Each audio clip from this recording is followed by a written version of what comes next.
Hello everyone, today we are going to start practice set 5.1. Question number 1 is given over here. Diagonals of a parallelogram WXYZ. So first we will construct a parallelogram, that is W, X, Y and Z. Okay. After that we will intersect the diagonals WY and XZ at point O. And what is given over here? XYZ is 135, that is XYZ, which means this whole angle is 135 degree. Okay, so we have to find XWZ, that is XWZ, this whole angle, and YZW, which means this angle.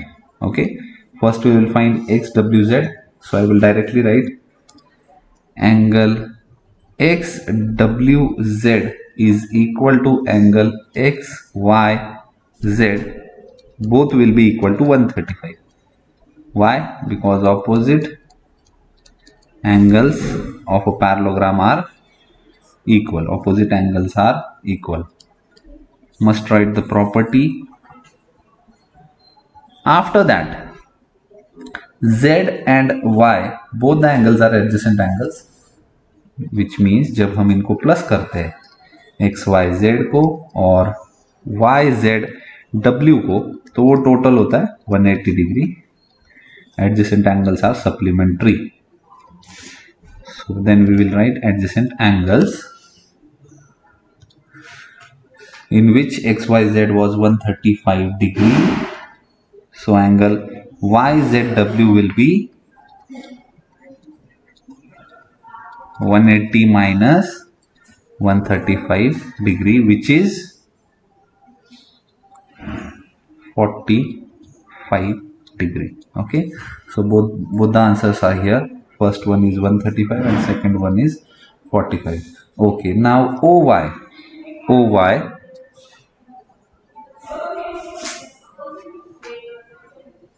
I will scroll. Length of OY was 5 centimeter. So what is the length of WY? So WY will be twice of OY, that is 10 centimeter. Why? This is because diagonals bisect each other.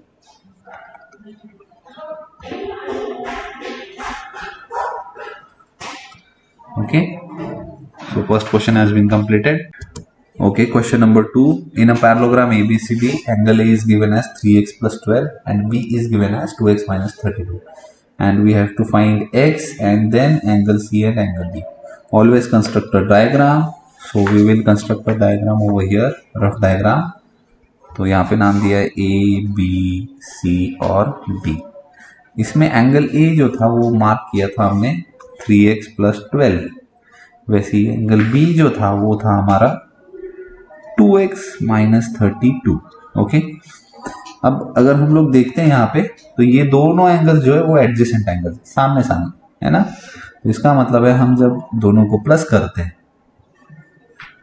तो होता है 180 degree, और bracket में हम property लिख सकते हैं adjacent angles. उसके बाद हम वैल्यू सब्स्टिट्यूट करते हैं. ए की जगह पे हम लिखेंगे 3x plus 12 एंड बी की जगह पे लिखेंगे 2x minus 32 is equal to 180 degree. So like terms जो है जैसे कि 3x और 2x वो ऐड होके हो जाएंगे 5x. 12 और 32 माइनस होंगे तो आएगा -20, बिकॉज 32 के साथ में नेगेटिव साइन है, तो ग्रेटर नंबर के साथ जो साइन होता है वो हम यहाँ पे प्लेस करते हैं. That is equal to 180.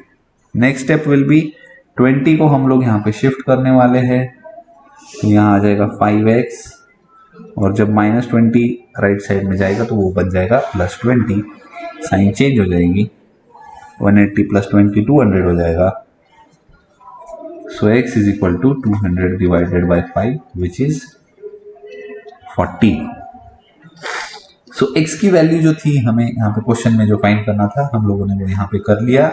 अब हमें c और d फाइंड करना है, लेकिन c और d फाइंड करने के लिए पहले a और b पता करना जरूरी है। तो हम सबसे पहले a फाइंड करेंगे। a था 3x प्लस 12।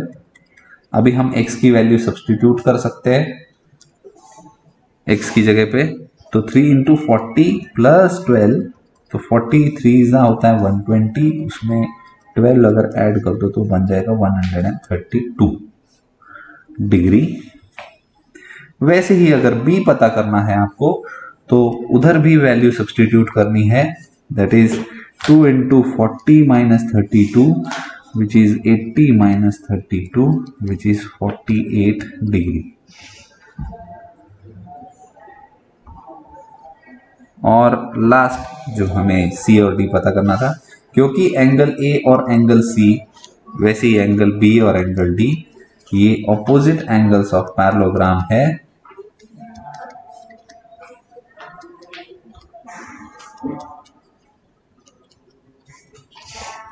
इसका मतलब ये है कि अगर a 132 था तो वैसे ही c जो है वो भी 132 डिग्री होगा और d जो है वो b के बराबर होगा, मतलब 48 डिग्री।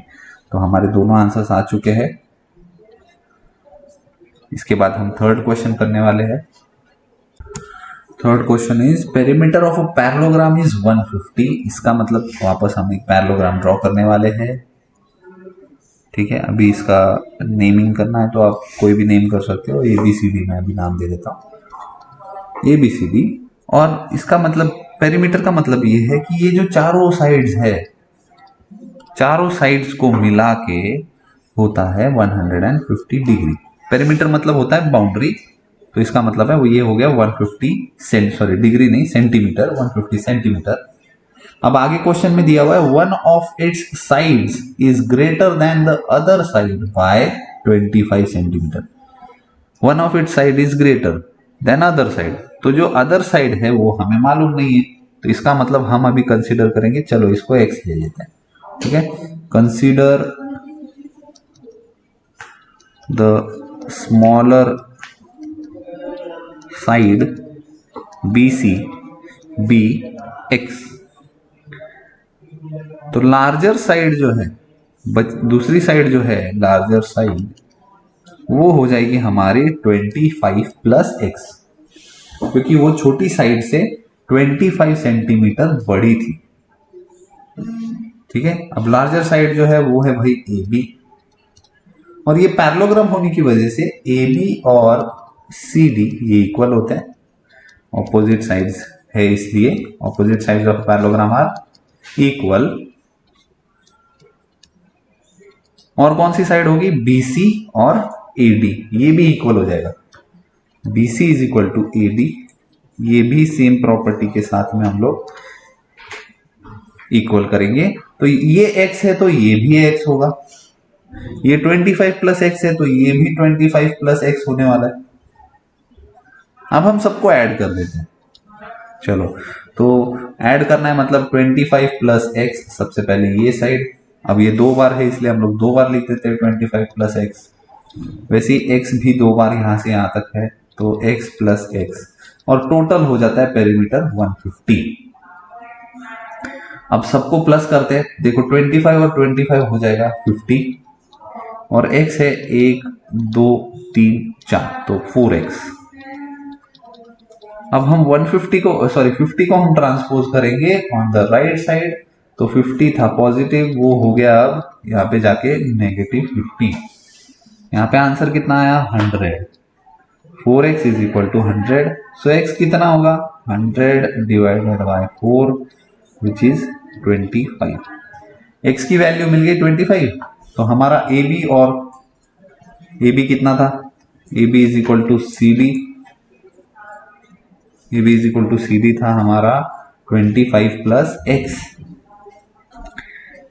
x कितना आया 25, विच मीन्स हम यहां पे करेंगे, पहले से 25 था, x की जगह पे लिखेंगे हम वापस 25, टोटल हो जाएगा 50 सेंटीमीटर। चलो, दो साइड्स तो मिल गई, ये और ये मिल गया, बच गया अभी AD और BC, तो ये वापस ले लेते हैं। BC is equal to AD which was X, which was only 25 centimeter. Okay. Question number 4, if the ratio of measure of two adjacent angles of a parallelogram, मतलब दो एंगल्स दिए हैं और वो दोनों एंगल्स है हमारे एडजेसेंट एंगल्स, तो हम लोग लेते हैं ABCD एज आर पैरेललोग्राम जिसमें दोनों रेशियो दिए हैं। तो हम यहाँ पे लिखेंगे let the two angles be x and 2x, क्योंकि वो रेशियो दिया है तो हम उसको x में कंसीडर करते हैं, तो ये होगा x और ये होगा 2x, और एडजेसेंट एंगल से इसका मतलब ये दोनों हो जाएंगे at which is equal to 180 degree. सिर्फ आपको प्रॉपर्टी लिखनी है adjacent angles, so this is 3x is equals to 180, x is equals to 180 divided by 3 which is 60 degree. तो ये x आ गया 60, मतलब एंगल A जो था वो था x which is 60 डिग्री, और एंगल B कितना था? एंगल B था हमारा 2x बराबर 2x है, सो 2 इंटू 60, क्योंकि x की वैल्यू तो 60 आई है ना, सो विच विल बी 120 डिग्री। अब और दो एंगल्स बच गए C और D, तो A के ऑपोजिट C है, तो यहां लिखेंगे angle A is equal to angle C which is equal to 60। वैसे ही एंगल B के ऑपोजिट है एंगल D, क्योंकि B 120 था तो D भी 120 होगा, और ब्रैकेट में सिर्फ प्रॉपर्टी लिखोगे आप opposite angles of parallelogram. Okay, last question for today's video. Question number 5. Diagonals of a parallelogram. As usual हम लोग पैरेललोग्राम कंस्ट्रक्ट करते हैं, तो पैरेललोग्राम है हमारा ABCD, उसके डायगोनल्स जो है वो O पॉइंट पे एक दूसरे से इंटरसेक्ट करते हैं, यहाँ पे दे देते O। इसमें से AO जो है वो है 5, BO जो है वो है 12 और AB जो है वो है 13, और हमें प्रूफ करना है ABCD एक रोम्बस है। रोम्बस प्रूफ करने के लिए किसी भी पैरेललोग्राम को अगर रोम्बस प्रूफ करना है तो वहां पे ये प्रॉपर्टी दिखनी चाहिए, diagonals bisect each other at 90 degree, मतलब कि यहाँ पे 90 डिग्री आना चाहिए। अब ये 90 डिग्री कैसे पता करेंगे, तो हम यहां लिखेंगे इन ट्रायंगल AOB, अगर यहां 90 होता तो ये होता AB स्क्वायर, पाइथागोरस थ्योरम से AB square is equal to AO square plus BO square, Pythagoras theorem. लेकिन ये अभी तक है नहीं, हमें चेक करना है कि भाई ये पाइथागोरस से करेक्ट आने वाला है कि नहीं। तो AB है अभी 13 स्क्वायर, AO है हमारा 5 का स्क्वायर और BO है 12 का स्क्वायर। 13 का स्क्वायर होता है 169, 5 का स्क्वायर होता है 25 और 12 का स्क्वायर होता है 144। अगर दोनों साइड इक्वल आती है तो हाँ वो राइट एंगल है। तो देखो दोनों साइड जो है वो आ चुके हैं इक्वल, इसका मतलब यहाँ पे 90 degree, therefore angle AOB is equal to 90 degree. और स्टेटमेंट तुम लोगों को सीधे लिखना है ये वाला, therefore ABCD is a rhombus. ठीक है, आज का वीडियो यहीं पे खत्म करते हैं हम लोग, और कल या फिर नेक्स्ट जो हमारा सेशन होगा उस सेशन में हम लोग आगे के क्वेश्चंस करने वाले हैं। चलिए bye bye, thank you, take care.